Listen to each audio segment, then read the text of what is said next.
Bonjour les amis, bienvenue sur cette nouvelle vidéo. J'espère que vous allez bien. Moi, je me porte super bien. Alors, dans cette vidéo, nous allons voir les premières démarches obligatoires que vous allez faire dès votre arrivée en France. Donc, pour ceux qui ne connaissent pas, moi, je m'appelle Ouro Saoud Farouk et je vous aide à réussir votre procédure contre France de A à Z. Donc, n'hésitez pas à liker la vidéo, de vous abonner et de partager la vidéo à vos proches. Allez, c'est parti.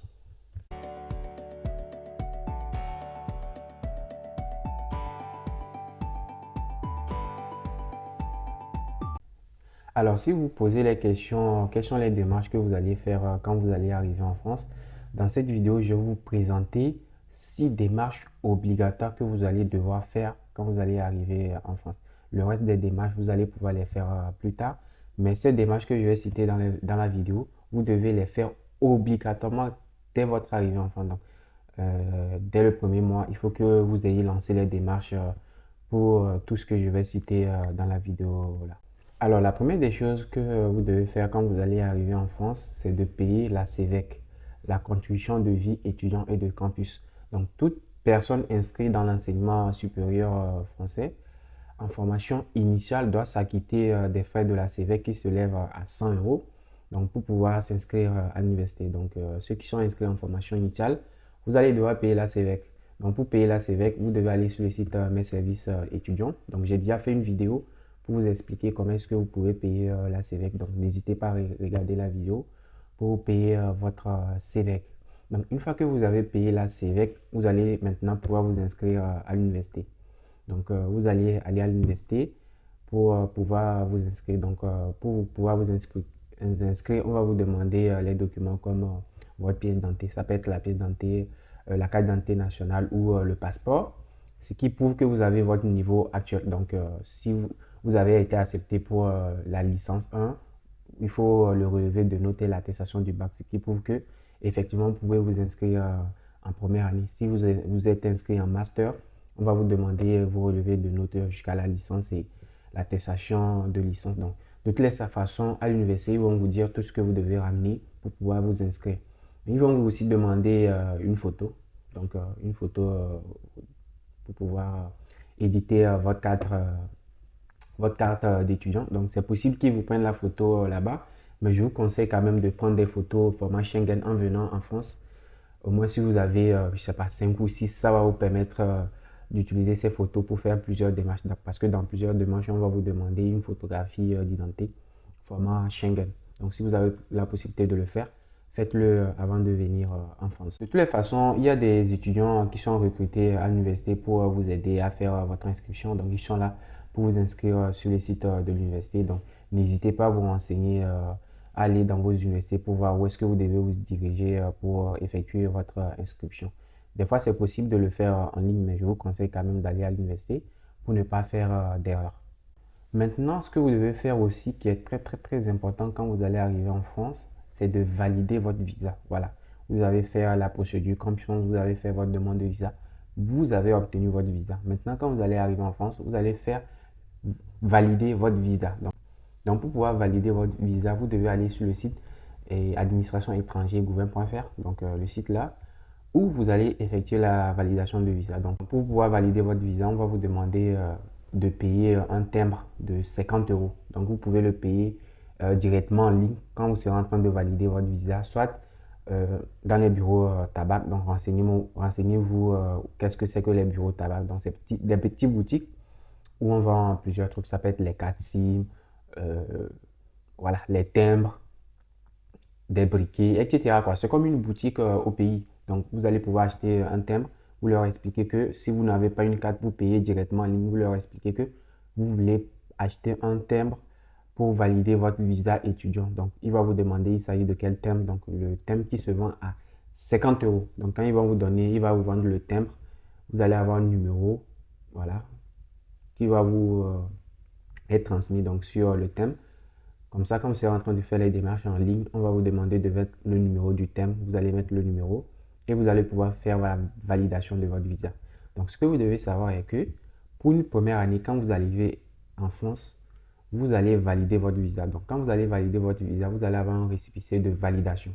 Donc, c'est un document PDF de 2 pages qui va représenter votre titre de séjour pour la première année. Donc, pour la première année, vous n'allez pas avoir la carte de titre de séjour. Donc, c'est juste ce document qui va être votre titre de séjour. Donc, dans toutes les démarches où on va vous demander de présenter votre carte de séjour, c'est ce document-là que vous allez présenter. Donc, l'année qui va venir, quand vous allez vouloir renouveler votre titre de séjour, quand vous allez faire votre renouvellement, c'est en ce temps qu'on va vous remettre une carte physique. Sinon, en attendant, c'est ça qui est votre titre de séjour. Donc, il est conseillé de le faire dans les délais. Donc, vous avez au plus grand tard 3 mois pour valider votre visa. Donc, quand vous allez arriver en France. Donc, n'attendez pas que les 3 mois passent avant de le faire. Parce que si les 3 mois passent, votre visa n'est plus valable et vous allez être amené à quitter le territoire français. Donc, dès que vous arrivez en France, je vous conseille de le faire, si possible, même le même jour ou dans la semaine. Maintenant, une fois que vous avez validé votre visa, vous devez aussi créer un compte bancaire. Donc, un compte bancaire pour pouvoir payer tout ce que vous achetez. Donc, courant, loyer, et transport, nourriture, etc. Donc, pour ça, vous allez avoir besoin d'une carte bancaire. Donc, faites les démarches pour créer votre compte bancaire. Donc, j'ai déjà fait aussi une vidéo pour vous expliquer comment est-ce que vous devez faire pour créer votre compte bancaire. Donc, vous allez voir aussi les banques que je vous recommande pour la création de compte bancaire. Donc, n'hésitez pas à regarder cette playlist. Donc, c'est dans cette playlist que j'ai mis toutes les vidéos sur la CEVEC, compte bancaire, etc. La cinquième démarche que vous devez faire quand vous allez arriver en France, c'est de vous inscrire à la sécurité sociale. Donc, pour pouvoir avoir une couverture sociale, donc pour avoir une assurance maladie de l'État et pouvoir travailler, vous devez vous inscrire à la sécurité sociale. Et pour pouvoir faire votre inscription, c'est sur le site de amélie-étudiant-étranger.fr. Donc, amélie-étranger-gouvernement.fr. Voilà, j'ai déjà fait aussi une vidéo que vous pouvez regarder pour faire votre inscription à la sécurité sociale. Donc, tant que vous n'avez pas de numéro de sécurité sociale, vous n'allez pas pouvoir travailler. Parce que pour pouvoir travailler, il faut un numéro de sécurité sociale. Donc, faites vite pour faire les démarches si vous voulez travailler le plus tôt possible. Et même si vous ne voulez pas travailler le plus tôt possible, c'est important d'avoir la sécurité sociale et l'assurance maladie de l'État. Parce que, supposons si vous tombez malade, comment est-ce que vous allez faire pour se soigner pour pouvoir vous soigner, ça coûte très cher. Donc, si vous ne faites pas vite pour avoir les démarches et après vous tombez malade, vous allez tout payer de votre propre poche. Vous voyez? Donc, faites tout pour vous inscrire à la sécurité sociale. Donc, regardez la vidéo en question pour pouvoir faire l'inscription à la sécurité sociale. Et en sixième position aussi, ce que vous devez faire, c'est de faire la demande pour avoir les aides au logement. Donc, ceux qui vont louer leur logement. Donc, je ne parle pas de ceux qui vont être hébergés. Donc, ceux qui vont louer leur logement, n'hésitez pas à faire une demande d'aide au logement. Donc, étant étudiant étranger, on reçoit des aides de l'État pour pouvoir payer notre loyer. Donc, supposons si vous avez un loyer de 450 euros, quand vous allez faire la demande en fonction de votre situation, vous allez voir que peut-être l'État peut vous prendre en charge peut-être 200 ou 300 euros d'aide pour payer votre loyer. Donc, c'est sur le site de la CAF. Ça, je n'ai pas encore fait la vidéo, mais n'hésitez pas à aller directement dans les agences de la CAF. Donc, renseignez-vous auprès d'un ancien ou, comme je l'ai dit, Google Maps, c'est votre ami. Donc, vous tapez CAF, supposons Clermont, CAF Dijon. Vous allez voir l'adresse de la CAF. Vous rentrez là-bas. Ils vont vous dire tous les documents que vous devrez ramener par rapport à votre identité, votre logement et tout. Ils vont vous aider à faire votre inscription à la CAF. Donc, une fois que vous avez fait votre inscription à la CAF, ce que vous devez savoir est que le premier mois ne sera pas pris en compte. Le premier mois que vous avez payé le loyer, ça ne sera pas pris en compte. Donc, c'est à partir du deuxième mois. Donc, le deuxième mois que l'État va commencer par vous faire verser une aide. Voilà. Donc, là-bas aussi, en faisant les démarches, on va vous demander votre RIB, votre relevé d'identité bancaire. Donc, c'est pour cela il est très important de créer un compte bancaire. Donc, c'est sur ce compte que l'État va vous verser l'aide si vous êtes chez un particulier. Donc, ils vont vous directement verser l'argent sur votre compte bancaire.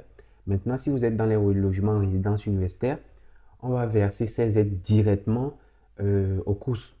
Voilà, donc vous allez juste payer la différence. Donc, si le loyer, supposons, c'est 300 euros, si l'État vous prend une aide de 150 euros, ils vont envoyer les 150 au CROUS et vous allez compléter les 150 euros restants. Donc, en gros, c'est les démarches importantes que vous devez faire dès votre arrivée en France. Donc, n'hésitez pas à liker la vidéo, à poser vos questions dans les commentaires. Et on se dit à la prochaine, les amis.